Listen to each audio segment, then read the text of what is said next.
Hello दोस्तों, welcome to the unbiased soul. आज हम बात करने वाले हैं एक ऐसे आइलैंड की जो दुनिया से बिल्कुल कटा हुआ है, जिसका नाम है द नॉर्थ सेंटिनल आइलैंड। यह जगह ना सिर्फ मिस्टीरियस है बल्कि डेंजरस भी है। क्या आपको पता है कि यहाँ के लोग आउटसाइडर्स को देखते ही मार देते हैं? तो चलिए इस रहस्य से पर्दा उठाते हैं और जानते हैं इस आइलैंड की कहानी। Location and geography. North Sentinel Island Bay of Bengal में लोकेटेड है और यह अंडमान एंड निकोबार आइलैंड का पार्ट है। इसका साइज लगभग 60 स्क्वायर किलोमीटर है। जंगल से घिरा हुआ एक छोटा सा ट्रॉपिकल आइलैंड। ये आइलैंड इंडिया के साउथ अंडमान डिस्ट्रिक्ट में आता है, लेकिन यहाँ की दुनिया बिल्कुल अलग है। इंडियन गवर्नमेंट ने इस जगह को प्रोटेक्टेड एरिया डिक्लेयर किया है। कोई भी आउटसाइडर यहाँ 5 नॉटिकल माइल से ज़्यादा करीब नहीं जा सकता। इंडियन नेवी इस एरिया को पेट्रोल करती है क्योंकि यहाँ के लोग किसी भी बाहरी कॉन्टैक्ट को एक्सेप्ट नहीं करते। The people of sentinel island. यहाँ रहते हैं द सेंटिनलीज, एक ऐसी ट्राइब जो दुनिया से बिल्कुल अलग है। उनका एस्टिमेट पॉपुलेशन 39 से लेकर 400 तक हो सकता है, लेकिन एग्जैक्ट नंबर किसी को नहीं पता। यह लोग शिकार करते हैं, फिशिंग करते हैं और जंगल में गैदर करते हैं। उनकी लैंग्वेज, कस्टम्स और कल्चर एक मिस्ट्री है। एक्सपर्ट्स कहते हैं कि यह ट्राइब 50,000 साल से यहाँ रह रही है, एक प्री हिस्टोरिक सिविलाइजेशन जो अब तक जिंदा है। उनका लाइफस्टाइल सेल्फ सफिशिएंट है और वो किसी भी मॉडर्न कॉन्टैक्ट को रिजेक्ट करते हैं। और सबसे खास बात, उनकी इम्यूनिटी बहुत वीक है। अगर कोई आउटसाइडर उनके कांटेक्ट में आए तो वो बीमारी से मर सकते हैं। Notorious incidents and encounters. 1867 shipwreck of Nineveh. एक Indian merchant ship Nineveh reef से टकरा गई। क्रू ने शोर पर कैंप लगाया। इनिशियली सब ठीक था, लेकिन तीसरे दिन सेंटिनलीज ने एरोस और स्पीयर से अटैक कर दिया।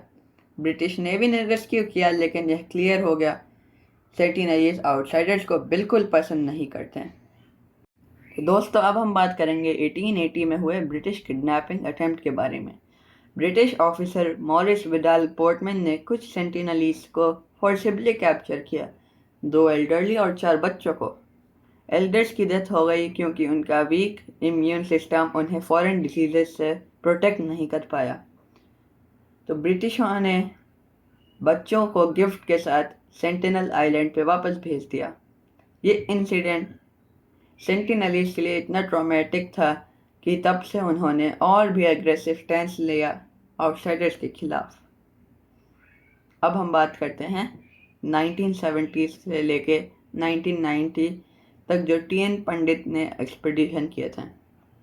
टी.एन. पंडित एक इंडियन एंथ्रोपोलॉजिस्ट थे।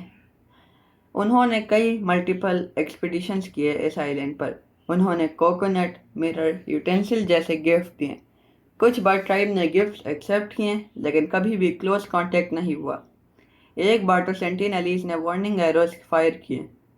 एक एरो पंडित जी की थाई पे लैंड हुआ। उन्होंने बोला, उनका क्लियर मैसेज था, स्टे अवे फ्रॉम अस। उसके बाद एक फिर इंसिडेंट हुआ जो कि था 2006 का फिशरमैन इंसिडेंट। 2 इंडियन फिशरमैन सुंदर राज और पंडित तिवारी इलीगली फिशिंग कर रहे थे इस आइलैंड के पास। उनकी बोट एंकर से ड्रिफ्ट हो गई और वो आइलैंड के शोर पर आ गए। सेंटिनलीज ने उन्हें मार दिया और उनकी बॉडीज को बरी कर दिया बीच पर।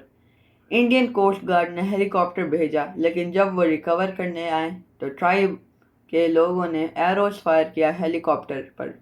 बॉडीज रिकवर नहीं की गई और गवर्नमेंट ने डिक्लेयर किया इस आइलैंड पर जाना इलीगल है। तो दोस्तों, अब हम बात करेंगे 2018 के जॉन एलन चाउ केस के बारे में। अमेरिकन मिशनरी जॉन एलन चाउ इस आइलैंड पर इलीगली जाने की प्लानिंग कर रहे थे। उनका एम था इस आइलैंड पर क्रिश्चियनिटी स्प्रेड करना, सेंटिनलीज को क्रिश्चियन में कन्वर्ट करना। उसने लोकल फिशरमैन को ब्राइब किया और वहाँ आइलैंड के पास पहुँच गए।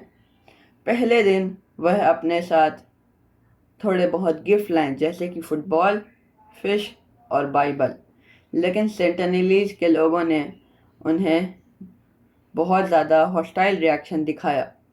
अगले दिन वो फिर गए। उनका यह मानना था कि यह आइलैंड एक शैतान के कब्जे में है और वह उसे बचाना चाहते हैं।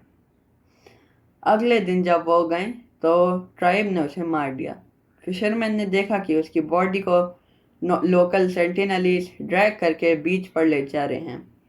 इंडियन अथॉरिटीज़ ने केस इन्वेस्टिगेट किया, लेकिन क्लियर किया सेंटिनलीज को प्रोसिक्यूट नहीं किया जाएगा। यह इंसिडेंट ने ग्लोबल डिबेट शुरू कर दिया। क्या हमें उनकी प्राइवेसी का रिस्पेक्ट करना चाहिए या हमें उनकी प्राइवेसी को आउटरीच करना चाहिए? अब हम बात करेंगे इंडियन गवर्नमेंट के लिए गए लीगल प्रोटेक्शंस और ग्लोबल रिएक्शन के बारे में। इंडियन गवर्नमेंट ने Andaman and Nicobar islands protection of Aboriginal tribes regulation ANPATR के अंडर सेंटिनलीज को फुल प्रोटेक्शन दिया है। उनका टेरिटरी एक एक्सक्लूजन जोन है। आउटसाइडर्स के लिए स्ट्रिक्टली प्रोहिबिटेड। सर्वाइवल इंटरनेशनल जैसे ऑर्गेनाइजेशंस कहते हैं उनका आइसोलेशन उनका राइट है। कोई भी कॉन्टैक्ट उनके लिए डेडली हो सकता है क्योंकि उनके पास ये इम्यूनिटी नहीं है मॉडर्न डिजीज के अगेंस्ट। अब आप लोग ये सोच रहे होंगे कि वो आइसोलेटेड क्यों हैं, वो दुनिया से कटे हुए क्यों हैं? तो मैं इसका जवाब ज़रूर दूंगा। सेंटिनलीज अपनी दुनिया में खुश हैं। उनका कल्चर, उनका लाइफस्टाइल और उनकी फ्रीडम। उन्होंने हर बार आउटसाइडर्स को रिजेक्ट किया और उनका रिएक्शन वायलेंट हो सकता है, लेकिन उनका मकसद सिर्फ अपनी दुनिया को प्रोटेक्ट करना है। उनकी आइसोलेशन एक शील्ड है अगेंस्ट डिजीज, एक्सप्लॉयटेशन और कल्चरल रिस्ट्रिक्शन, और हमें उनकी रिस्पेक्ट करनी चाहिए क्योंकि उनका एग्जिस्टेंस एक लिविंग टाइम कैप्सूल है। तो दोस्तों, इससे हमें सीखने को क्या मिलता है? तो हमें इससे सीखने को मिलता है कि नॉर्थ सेंटिनल आइलैंड एक रिमाइंडर है कि दुनिया में आज भी ऐसे लोग हैं जो अपनी एंशिएंट लाइफ जी रहे हैं। उनका कल्चर, उनकी प्राइवेसी और उनका एग्जिस्टेंस, सबको रिस्पेक्ट मिलनी चाहिए। अगर आपको ये वीडियो पसंद आई तो लाइक करें, शेयर करें और सब्सक्राइब करें द अनबायस्ड सोल को। मिलते हैं अगले एपिसोड में एक नए रहस्य के साथ। Bye and thank you.